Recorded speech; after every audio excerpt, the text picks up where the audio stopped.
All right, let's go. 48282 show and tell. F-16C Wild Ducks. So this sheet was debuted at the IPMS Nationals this last fall, and a lot of good comments and feedback from folks that actually saw it live at the show. We've sold more than a few here through our online store, but let's get into some details on the sheet. So both of these schemes were designed by a guy by the name of Michael. I'm gonna get this name wrong, dude. Sichonsky, out at Luke. So he works in the paint barn. Came up with his schemes on his own. Got them approved through the squadron and the wing, and he's done a couple of other schemes for the 309th that are kind of cool.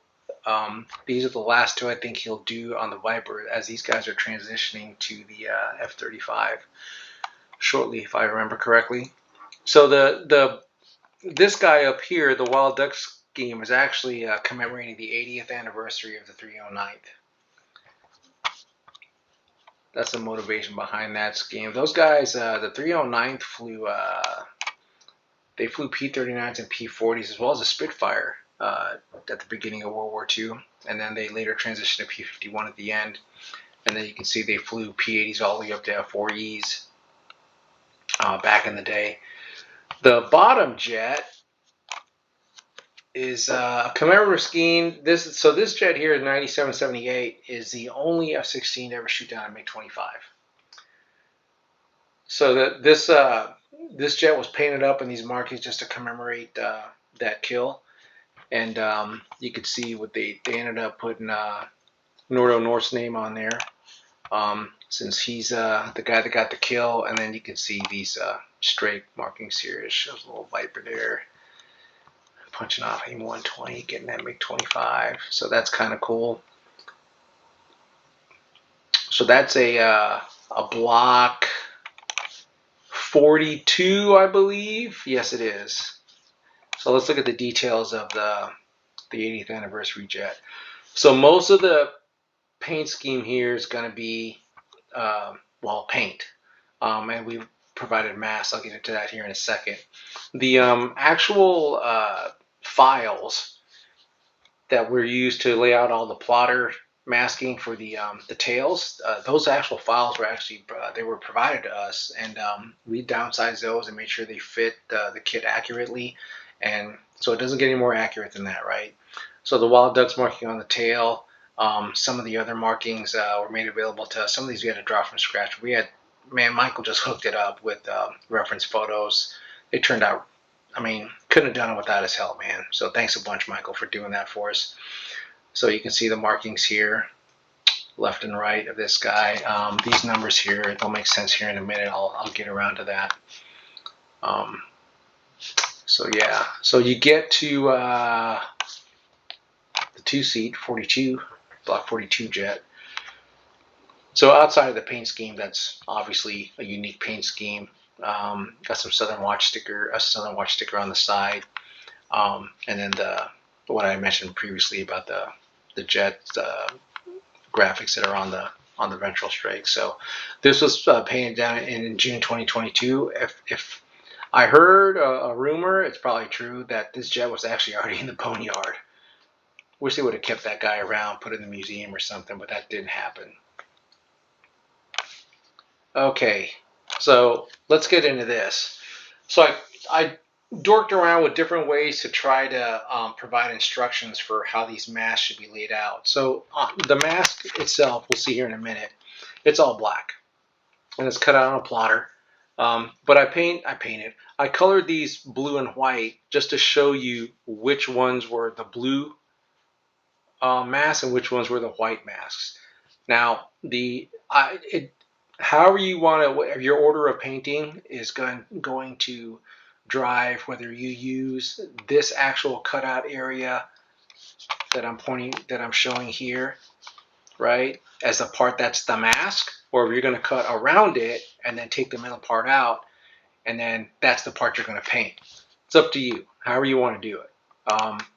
So I jammed as many as I could on here while still giving you enough room outside this area to put some Tamiya tape or whatever you want masking medium to lay those down and spray as you wish.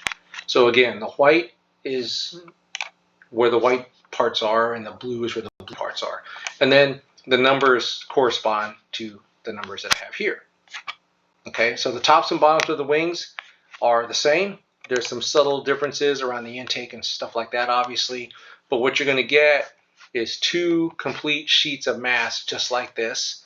And when you do the bottom of the jet, some of these you won't use, and most of them you will. Okay, so just keep that in mind. So at least you have a couple extra masts in case you dork something up. So there's that. All right, so let's get to the back of the instruction sheet. You'll see what I'm talking about here a little bit. So yeah, I do. So there's Michael right there.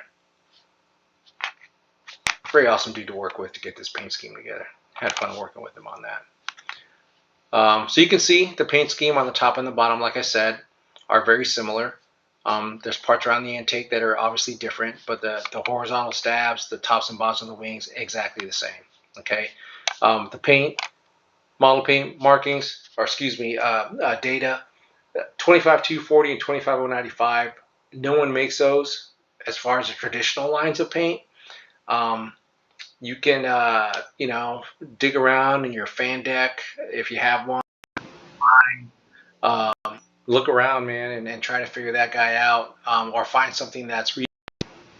Okay, so if you can do that, that might be the best way to do it. All right. The shoot down jet. Those colors are somewhat available.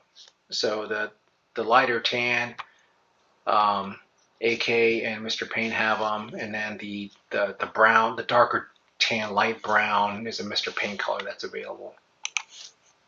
See all the stencil data, placement, all that good stuff.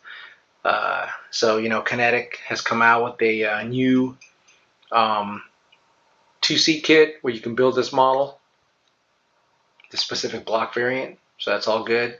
And you can see the inside of the nose gear door here. They still keep this inside there to commemorate the shoot down. Man, 92 seems like that was just yesterday, but it was so long ago.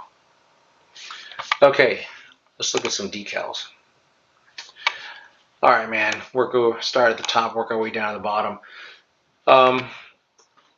So the Wild Ducks logos that go on the tail, obviously the markings, and then this guy here, this is the actual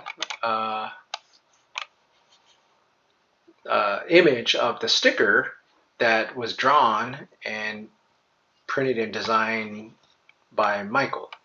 So that actually made its way onto the decal sheet versus us physically drawing it. So it doesn't get more accurate than that, right?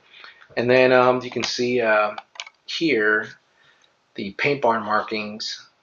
All these guys were intimately involved in painting this jet. So good stuff. And then you'll see the no step walkway markings are little ducks. These are markings that were actually provided to us as well, right off the plotter. So yellow stencils throughout, separated by what segment of the aircraft, make life a little easier for you guys to locate and place. Top of the fuselage markings. So all this yellow, right, has white underneath it for opaqueness. And then you can check out the duck. So the earth markings are obviously different one side to the next, but they're mostly similar. Afterburner, no step, no push no push markings for the afterburner. They're all there. Okay. All right, get down to the Block 42 jet, vertical stab mid-killer markings. You can see here, this also right here is the actual sticker that was actually drawn on that was placed on the aircraft. We use that as the actual image for that decal. And then you can kind of see, yeah. So the actual stencils, the actual vector artwork for this stuff was provided to us by Michael. Big help, man, when it came to not having to draw those from scratch. And then you can see here they put their paint by markings on, or yeah, their paint by markings on there as well. So stencils on this guy again are separated by a portion of the aircraft, and then afterburner markings here. And then you can see here they got their own version, no step walkway markings, but what they use is an AIM-120 because that's the missile that was used for the shoot down. So that's kind of cool, right? Cool little touch. So that's the main decal markings. Okay, so let's look at the masks. So here's what I'm talking about when it comes to the masks. You get two complete sets of these. They're all done in black. And then the white lines here are shown, like that's where the plotter cut all the masks. So take this guy, look at the instruction sheet artwork, correlate the numbers. I hope I made life a little bit easier for you guys to do that. To me, it was the most efficient, clear way to communicate where these things go. So hopefully that works out for you. So, all right, man, 48,282. Wild Ducks, available now. $17 out the door. Free shipping in the U.S. as always. $4 Canada, Mexico. $5 international, regardless of order size. That's what you pay for shipping. Pretty solid deal. All right, guys. Last show and tell for a little bit until we receive those Puerto Rico Air National Guard ADF Viper decals. So I'm excited about those. So till then, all right, we'll see you. Bye.